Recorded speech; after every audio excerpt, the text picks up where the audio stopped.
Hello friend, good morning. আজকে একটা নতুন সকাল বাবার বাড়িতে। ঘুম থেকে উঠেই দেখছি মা রান্না বান্না শুরু করে দিয়েছে। তরকারি হয়ে গেছে। অনুপম লুচি খেতে ভালোবাসে ব্রেকফাস্টে, তাই জন্যে লুচি করছে। আর এই দিকে দেখো আমাদের বাচ্চাদের জন্য ভাত মাছ শুরু হয়ে গেছে রান্না। আর উনি নাদু বসে আছেন।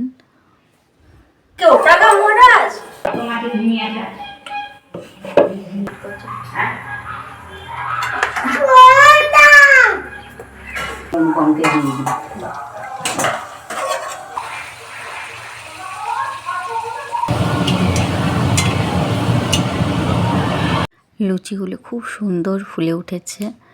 আর অনুপম অনেকগুলোই খেয়েছে। এত সুন্দর হয়েছে লুচিগুলো, আর এত সফট, পুরো দোকানের মতন। আর মায়ের হাতের লুচি খুব সুন্দর হয়। এত সুন্দর ফোলে আমি করতে পারি না।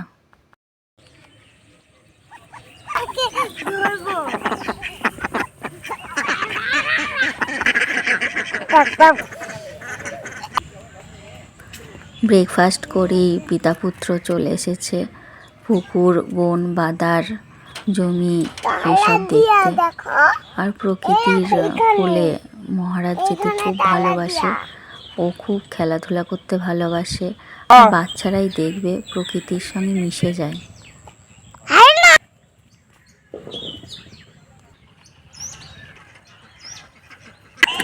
খাওয়া দাওয়া করে পিতা পুত্রে আর বাড়ি ঢোকে না, সারাক্ষণ এইসব করে বেড়ালো। সেই স্নান করাবো বলে ডেকে নিয়ে আসলাম। আমাদের বাড়িতে অনেক গাছপালা তো, আর অনেক রকম পাখির কলরব শোনা যায়। তাই ব্যাকগ্রাউন্ডের মিউজিকটা বা পাখির আওয়াজটা বন্ধ করতে ইচ্ছা করলো না।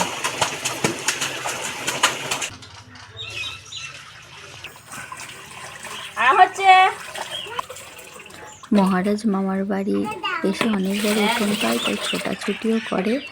আর অনেক স্নান করার ফল দেখতে পায়। তাই জন্য একবার এক এক সময় বলে এখানে স্নান করবো, ওখানে স্নান করবো। আজকে মাসির কলে স্নান করার ইচ্ছা হয়েছে।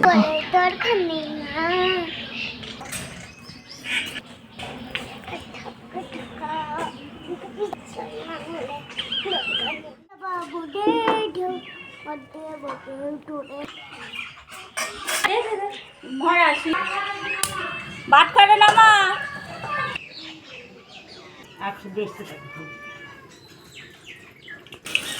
তেলটা গরম হোক। গরম হয়ে গেছে।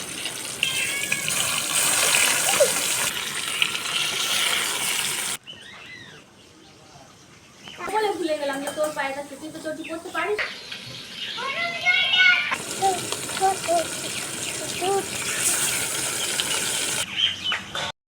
এদিকে মাছ ভাজা হচ্ছে, জানে আমরা মাছের ভাগ পাবো, তাই জন্যে বসে আছে আমার গুড্ডু, টাইগার, বুড়ো। মহারাজও মাছ ভাজা খেতে ভালোবাসে। মহারাজের বাবাও মাছ ভাজা খেতে ভালোবাসে। আজকে মাছ ভাজা খেতে খেতে সব মাছই পিতা পুত্রে খেয়ে নিয়েছে। বললো আজকে আমরা আর ঝাল খাবো না, মাছ ভাজা খেতেই ভালো লেগেছে। যতই মাছ থাকুক না কেন, মা অনুপমকে একটা পোস্তের বড়া দেবেই, কারণ অনুপম পোস্তের বড়া খেতে খুব ভালোবাসে। আজকে মা রান্না করেছে মেথির শাক, পোস্তের বড়া, অঞ্জলি পিসি রান্না, ভাজা কলাইয়ের ডাল, আলু ঝিঙে পোস্ত, আলুর পাঁপড় ভাজা আর টমেটোর চাটনি।